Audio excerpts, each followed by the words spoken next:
that. This is one big radical claim of Advaita Vedanta. Here Sankhya and Advaita, they part ways. Sankhya says many consciousnesses. And then the last and most radical thing, consciousness is non-dual.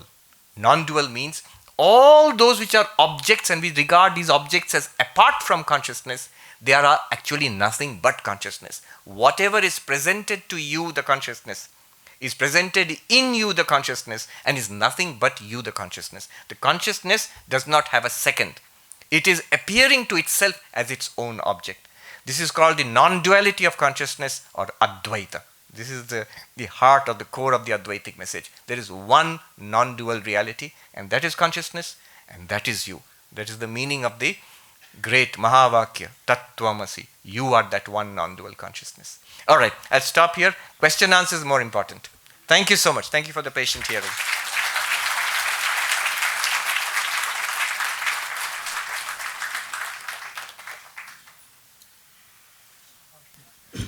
Thank you, Swamiji, for such an insightful session. So we have received few questions from the audience before the session. After taking these questions, we'll ask a few from the audience right now.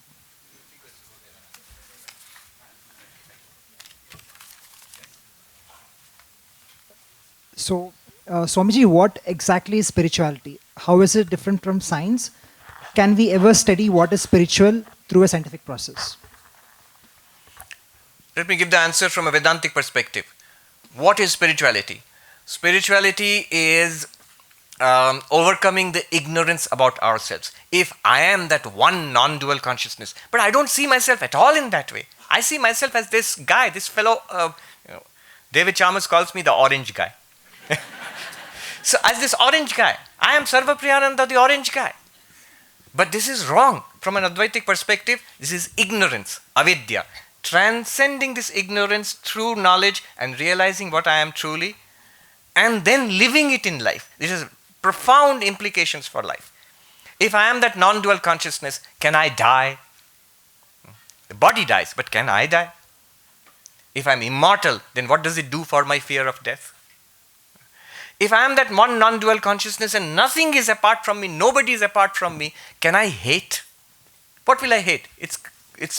Can you hate somebody in your dream? When you wake up from a dream, you had the experience of some nasty guys and some good people. When you wake up, do you hate those good people, and do you hate those nasty people, and do you like those good people? No, they are all one with you.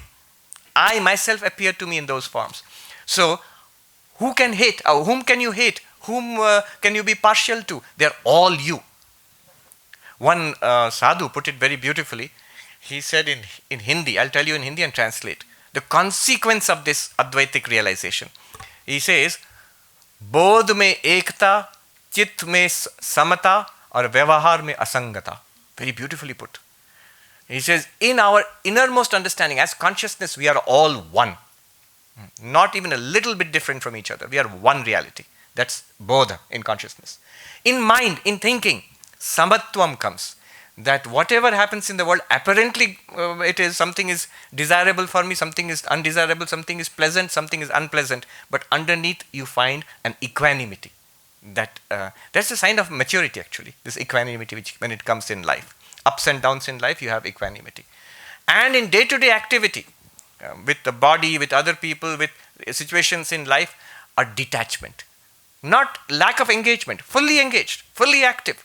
The ideal of a karma yogi, detached and yet intensely active. That's what comes. This is spirituality, again from an Advaitic perspective. Can it be investigated scientifically? I don't see why not. Swami Vivekananda said, I am of the opinion that the claims of religion must be subjected to the same rigorous investigation as the claims of science are. If by that way we find something is false, it should be given up, no matter how soothing and good it seems. Because ultimately, if something is false, it cannot be ultimately good. But he says, I am convinced that the claims of religion, the truths of religion will withstand this scrutiny. And it's a mysterious phrase he uses. Because, he says, religion has an internal mandate which science lacks. Now, what did he mean by that internal mandate? With an Advaitic bias, I am predisposed to think of it as this first-person experience, that I am obviously consciousness. So this is the internal mandate. All right, let's take the next question. Thank you, Swamiji. Oh, Inside, just by the way, but if you want more practical investigation, not just big theoretical talk, His Holiness the Dalai Lama has engaged in a lot of discussions with neuroscientists, especially. And there have been studies on the effects of meditation. Many good papers have been published, and work like that is going on. Our own Dr. Ravindra has done work, and many people, I think, in this institute itself, have done and are doing work which uses modern scientific methods, rigorous studies to examine the claims of religion and the effects of various practices associated with religion. Certainly, this investigation can be done and should be done. thank you, Swamiji. Next question. In science and medicine, when a person's boundary of self and the world is dissolved, we say it is a loss of reality and diagnose it as delusion. But whereas the same thing is the core objective in spirituality, and it is perceived as transition from the world of Maya to absolute truth. How do we reconcile these two? Right. So when you say, I feel one with the universe, the psychiatrist will say problem. Ye to gaya. I remember in the dialogue between the religious leaders and the psychiatrists in Washington, D.C., from the religious side, there were some objections. One was, don't categorize everything we do as abnormal. This is our request to you. So, that is an unfair accusation. Some of the psychiatrists themselves are spiritual practitioners. One, he was the dean of faculty in a very prominent hospital in Baltimore. He says, I watch your Vedanta talks on YouTube and I've got so many questions. So there is a serious engagement among many people. There's a skepticism also. Now,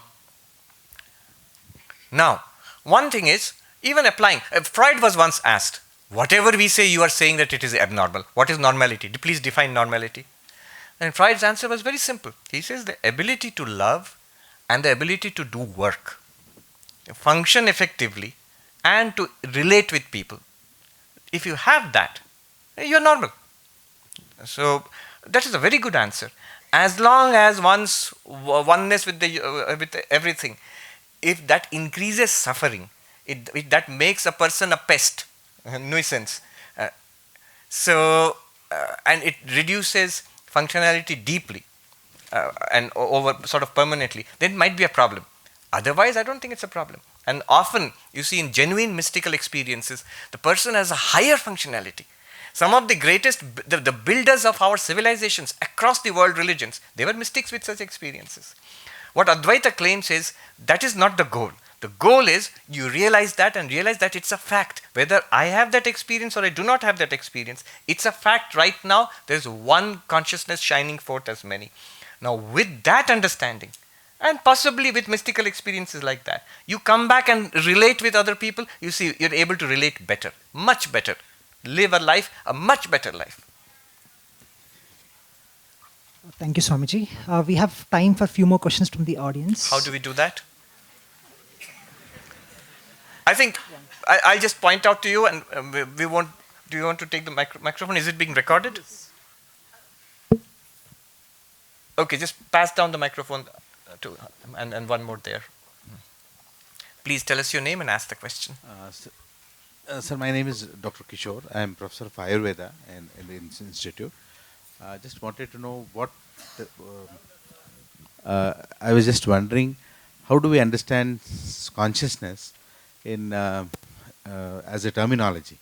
Is it in Sanskrit? Yes. Is it Chetana? Is it Purusha? Is it what? So there are many words for consciousness. Consciousness is a broad and ambiguous term in English. And that's why it creates problems. Even in consciousness studies, in philosophy of mind, when they talk about mind and consciousness indistinguishably, in Indian terminology, in yoga, Ayurveda also, in Vedanta, we have so many words for this and with precise meanings. So consciousness, here the direct answer to your question is Chit, Chaitanya, Samvit. These are some of the words all of which denote pure consciousness, consciousness as such.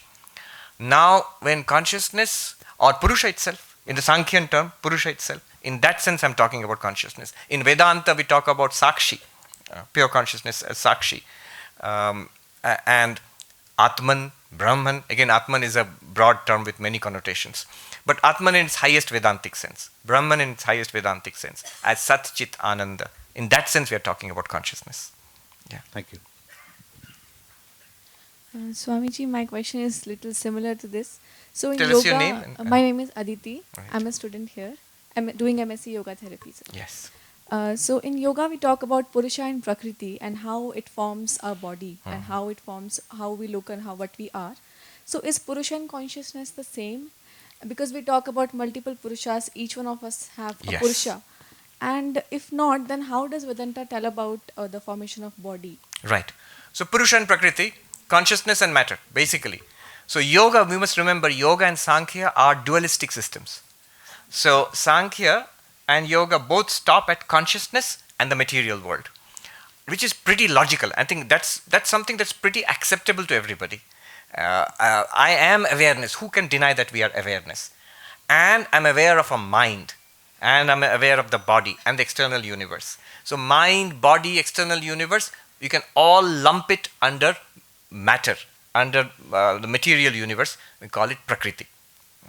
That's why when modern materialist reductionist approach would say that mind is also matter, yoga or Sankhya have no objection. Vedanta has no, Indian philosophy has no objection, because according to Indian philosophy, mind is also matter. Its sukshma tanmatras are there, and that's what becomes the mind.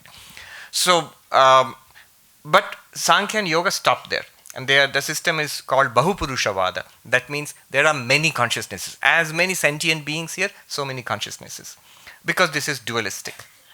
Notice again how the terminology creates a problem. In Western philosophy also, the big problem is the mind-body dualism. The mind-body dualism. And you can attribute it to Descartes.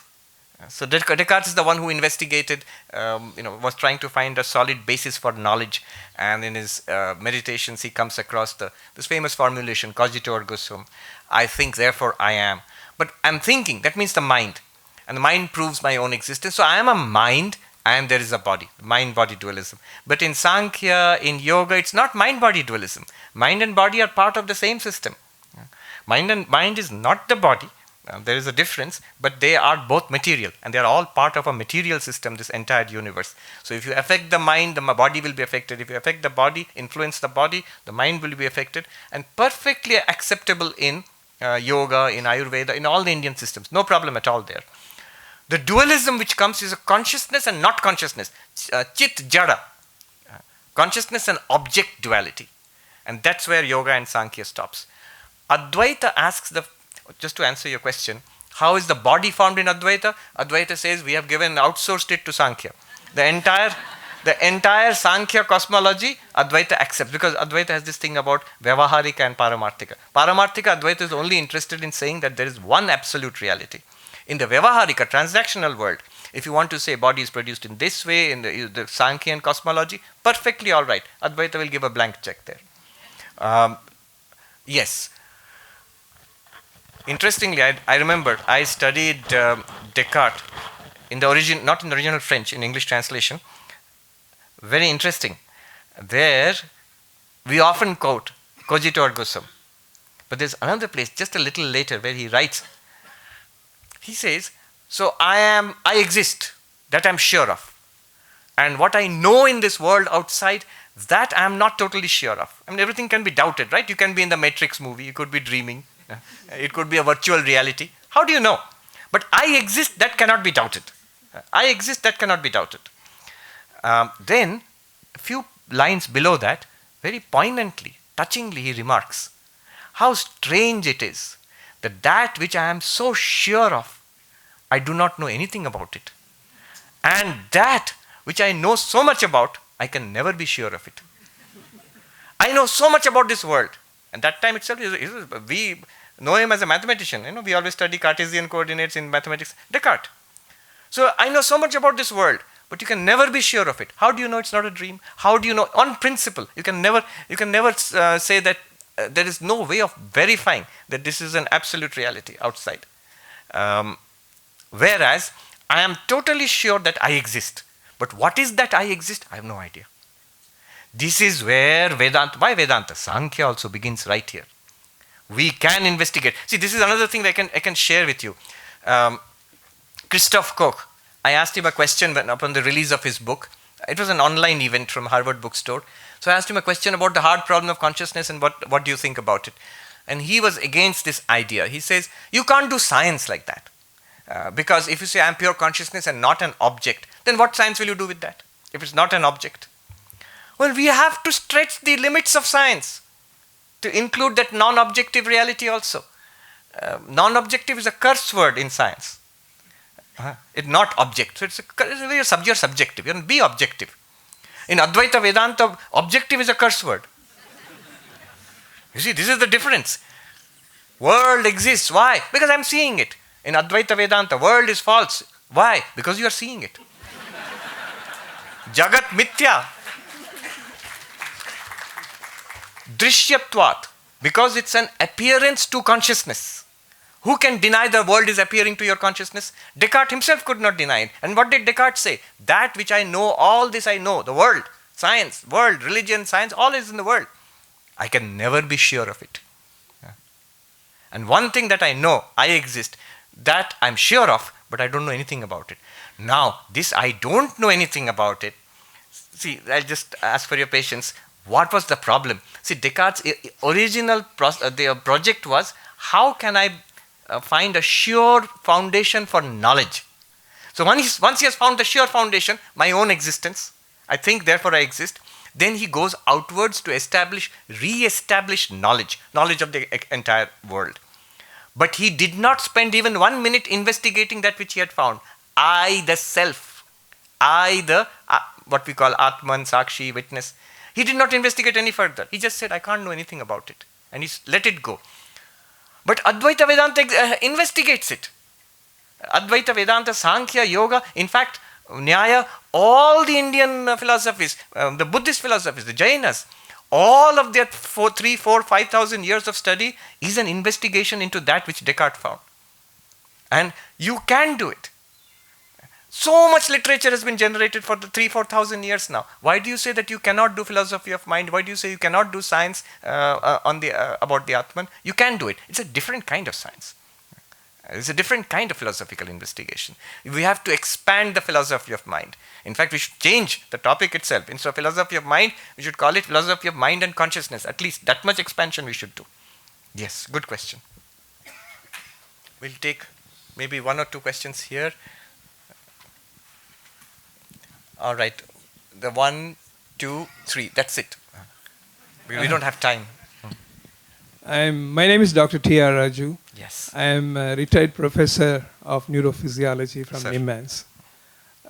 If brain is not the basis of consciousness, do we at least need brain to perceive the consciousness? Thank you, sir, for that question. Yes, that's an important corrective to what I am saying, because I tend to go off on one end as if consciousness is all. But then the question which should be asked is, if that is true, what you are saying, how do you account for the tremendous correlation between brain activity and this reported subjective experiences? There is tremendous, close, tight correlation. Correlation is not causation, but still correlation is there. How do you explain it? From a Vedantic or Sankhyan perspective, it's not difficult to explain, because mind and body are part of the same system. So when I have an experience, a pain, a pleasure, tasting some sweet, and there is corresponding firings of neurons in the brain, in principle, Sankhya or Vedanta have no objections there, because when you taste something, see something, feel something, these are all objects. Pain, flavor, sight, they are all objects. And the brain is also an object. And these objective realities can, and in principle, they should be interacting. Therefore, this close correlation. In fact, this is the other side of the hard problem of consciousness, the so-called easy problems. That by close observation of the brain, scientific observation, and match it with what the subject is reporting, you can find a very close link. Advaita Vedanta, Sankhya, Yoga, they all say that's fine. It can be done, and it should be like it's expected. So yes, brain is a very good way of understanding the mind. From an Advaitic perspective, when we split mind and consciousness, brain is a very good way of understanding mind, because of the tight correlation between brain activity and mind. And as I said, I have no doubt that widespread neuroscientific investigation of brain science, it's a most valuable thing. It should proceed. Not that anybody is waiting for my permission. Should it proceed or not? it is the knowledge system of our times, and so our understanding depends a great deal on the efforts that we make in that direction. So yes, certainly, of course. What Professor Raju has just emphasized is the importance of the brain in all these discussions. Even David Chalmers, he says, don't be in a hurry to abandon materialism. It's a powerful hypothesis and it has given tremendous results. Our modern civilization, this building, we are sitting here, this microphone, the clothes I am wearing, all are based on objective processes. And through scientific investigations, technologies have been generated which have given us all this. So it's not ultimately that materialism is true or not, or idealism is true or not. There is a truth which underlies both of them. We have not yet got it, that further breakthroughs are necessary. And honestly, I've talked with Advaitins, I've talked with philosophers of mind, and their inner feeling is we will land somewhere in the middle. We don't know exactly what it is which will reconcile these worldviews. We have not come there yet. But the truth will somewhere be neither this side nor that side, nor complete materialism, nor this absolute idealism also. Yeah. The lady there, and then, yes, and then we go there. You can just ask the question, because don't wait for the microphone. Just, stand up and ask the question. My name is Manjari. I'm your YouTube student from Delhi. YouTube student, all right. So my question is, with the help of Dishya Viveka, Yes. when one reaches the self and sees the separation between all else apart from the self, and then you also realize that everything else is also nothing but the self. Yes. All of this happens with the help of the mind itself. Correct. So now let's say today I understand it, but tomorrow something happens to my brain, let's say, or some damage happens. Can the realization go away? Yes. Can the realization go away? The report of all enlightened persons, what we find in the texts and all, the realization does not go away. When the brain fails, and it can, even for a highly spiritual person, just as the body fails, brain is a part of the body, it will fail. And with the failing of the brain, the memory could be affected. The cognitive processes could be affected. But the consciousness is now, the same consciousness which was aware of the keen memory, of the sharp intellect, is now aware of a failing memory and a slow intellect. But that consciousness is not affected thereby. And there is this intuitive understanding that I am still the same. Yes.